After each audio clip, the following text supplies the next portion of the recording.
Hi everyone, Dr. Melissa here, and today we're going over incontinence when running. How to stop peeing your pants when you're running. It can be super frustrating, really embarrassing, and just get in the way, but I have good news for you because we're gonna be going over 3 different things you can start implementing right away to make a big change. If you're new around here, hit that subscribe button. It really helps the channel out, and if you're really liking this video and want more information, make sure you stick around till the end. I have a special bonus just for you.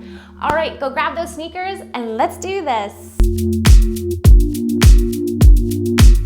All right, let's get right into it to get rid of that embarrassing pee when you run. Most of the time what I see with my clients is it comes from your posture, and we're gonna go over 3 different things that you can work on right away to make a big difference. Number 1, it all starts with your rib cage. I typically see that the rib cage is flared up and people tend to grip and hold with their upper abdominals. What this does is it makes sure you can't use that whole core system efficiently. If you want more information, got lots of videos up there for you.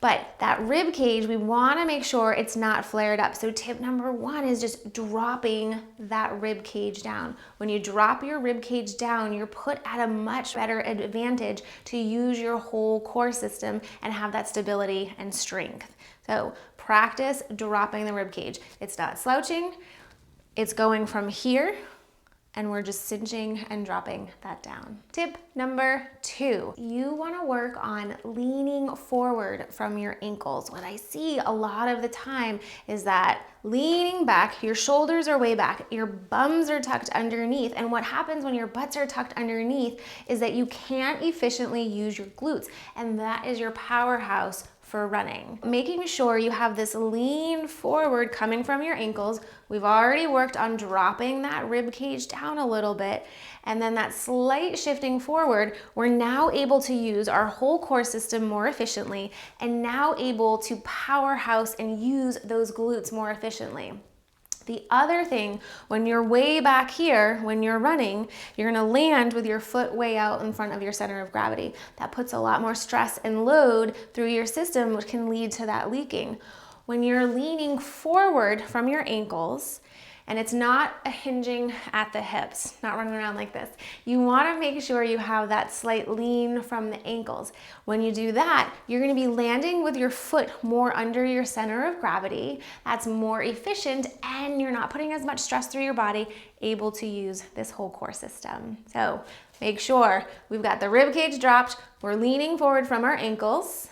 And tip number 3. Tip number 3 is gonna be where your gaze is. Typically I'll see either the head's too far up or straight ahead, and that's gonna make you lean backwards a little bit more and use those back muscles. If you slightly look down at a 45-degree angle, kind of staring at along that horizon versus being way up here, you're gonna better be able to get the lean forward from the ankles and use that core system more efficiently.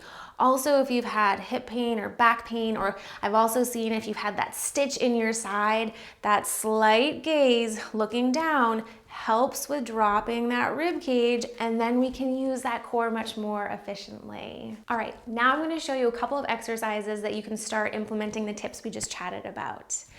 First exercise is gonna be a squat. We're gonna work on our exhale as we're coming down. First, we're getting that rib cage dropped down. We're gonna get the lean forward from the ankles. We're looking forward, dropping that gaze down. Nice gentle breath into the rib cage. Exhale, and then you're gonna explosive inhale, come up. Exhale, squat.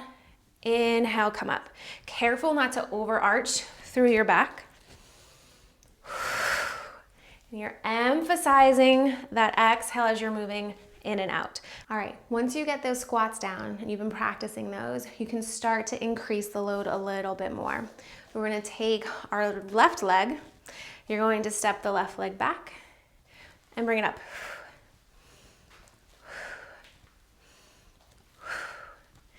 So we're getting that lean forward, we're dropping the rib cage down, and you're keeping your gaze in front. Practice your breathing with this. Once this gets easy, what you can do is add on a little coming up.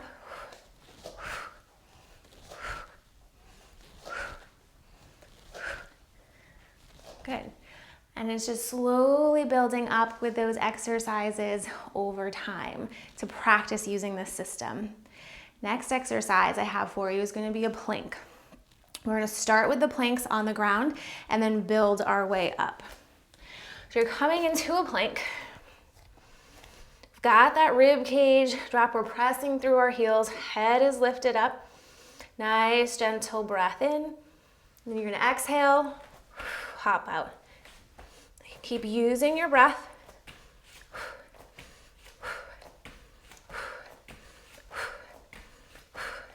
Practicing these, using your breath. Awesome. Once you've got those down and feel really comfortable with those, we're going to start to bring the plank upward, getting into a running position. A great way to progress that last exercise so we can continue to add gravity into it is elevating yourself. Whether you're using a chair, you can use stairs. If you have a bench at home, something stable, and you're doing the same exercise just in an elevated position. The rib cage is dropped, angle, gaze ahead, and using your breath.